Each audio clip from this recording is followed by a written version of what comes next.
What is the cause for ME/CFS chronic fatigue syndrome?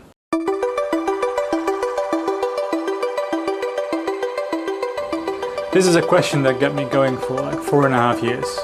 Also made me open to other possibilities, things that I was too proud to admit for.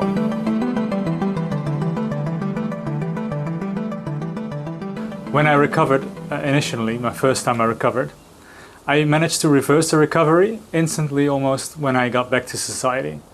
So I was completely healthy, and within 2 months I was pretty at rock bottom again. And this made me wonder, like, what did I do wrong? And of course it was frustrating because I worked very hard on that recovery, and then I got it reversed so fast. But it made me research more things, and it also made me open to other possibilities, things that I was too proud to admit for. So the first question that many people ask, like, is chronic fatigue syndrome all in the mind? And I think that's an ignorant belief that many people have about this condition. And it's actually quite the opposite. As we would see, like, I don't go too much into details. There is a part in the brain, it's called the limbic brain, and there are several things there. I don't really know the specifics, but the emotions and lots of survival stuff is organized or handled in that specific area of the brain.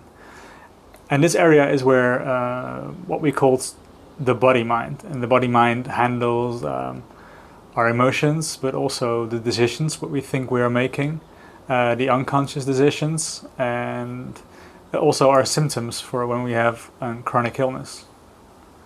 I don't really go into details over the symptoms of chronic fatigue syndrome, but of course many of you know all these symptoms, like prolonged fatigue after an activity or exercise, or bad sleep, brain fog, digestion problems, loss of memory and concentration, sore throat, and lymph nodes in the neck and armpits, unrefreshing sleep, and groggy feelings.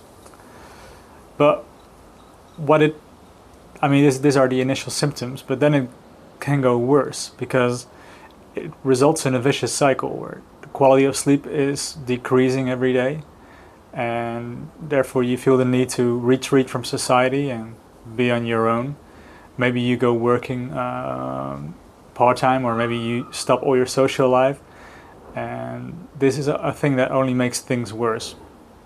And the muscles become weaker, the mind becomes weaker, and you're just resting and just starting the push and crest cycle. So about the cause of chronic fatigue syndrome, I've gained most of my knowledge from the books Reverse Therapy and from the book The Intelligent Body. Of course, I also had some other explorations before, and I don't know if this, it's a conviction, if it's complete. Probably I'm going to edit some more things later onto it. On my website you will see me keep editing these kind of things. But for now, I think this cause that I've come up with is pretty close to the truth. So I hope you're okay with that. So the body-mind is always giving us feedback on where we are in life. And the body-mind handles our emotions. So some emotions, like disgust and anger, guides us towards a different path. And some emotions, like joy, tells us that we're on the right path. And when we feel joy, our health improves, and also we can continue to the top of the pyramid in Maslow's needs for humans, which is called self-actualization. So therefore it's important to be in a state of joy. As a child, we want to belong to a group. We want to belong to our parents, and unfortunately most of us have only experienced conditional love, conditional belonging. So you had to adapt and adjust yourself in order to be accepted and to be loved. This results in the creation of the ego from the child. And the child will then identify with the strategies that it knows for getting any of this love or protection or safety or connection, whatever it is.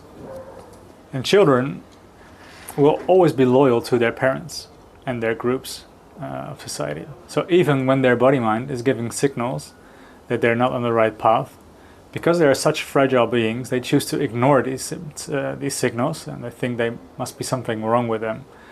And also because the groups that they're dependent from, like teachers or peers or friends or parents or brothers and sisters, might not always accept the consequences or the expression of their emotions. So at this age, the child learns to suppress their emotions. To distract from the emotions that it is feeling, the child will be involved in excessive thinking with planning strategies or thinking about what is wrong with the child. And over the course of years, this is going to be very stressful for the body. Eventually, the body is going to develop symptoms because the stress bucket is completely full. And not only does the child ignore the emotion from the body-mind, but also it is refusing to act on it. Personally, my first symptoms from the body-mind were at a very young age. By the time I was 6 years old, I had chronic pain in my stomach and my belly. I had psoriasis, a skin issue. And later in life, these symptoms disappeared. And by the time I was a teenager, I could not sleep easily. I had dandruff and also some problems in my joints. Meanwhile, I was always playing my coping mechanism. My coping mechanism was humor. Since the age that I was 2 years old, I was the family's entertainer. Whenever there was a bad vibe going on, my urge was to entertain everybody, to make jokes. And this as well became my professional occupation. It became my job. I did dinner shows and I worked as an entertainer. And that was the way that I believed that I was going to get anything of the needs that I needed. And pursuing this career was as well very stressful for me because it never brought me what I actually hoped for. And even today, whenever I'm in a stressful situation or an emotional difficult period, I feel the urge to ignore the emotions and needs and sadness and come up with jokes instantly. And sometimes for people, this can seem very, very weird. All this stress will make us enter the fight or flight mode, which is a highly stressed mode.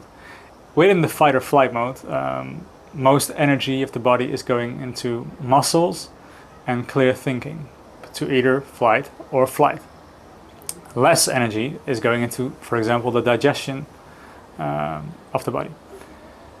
And normally the fight or flight mode is only supposed to last like a few moments. But in our chronically stressed society, where we deal with a lot of pressure and bad parenting, the fight or flight mode has become sort of chronic for people with chronic fatigue syndrome. And this will result, of course, in symptoms, but also in digestion issues. And digestion issues will make it harder for the body to absorb nutrients and to get the energy it needs.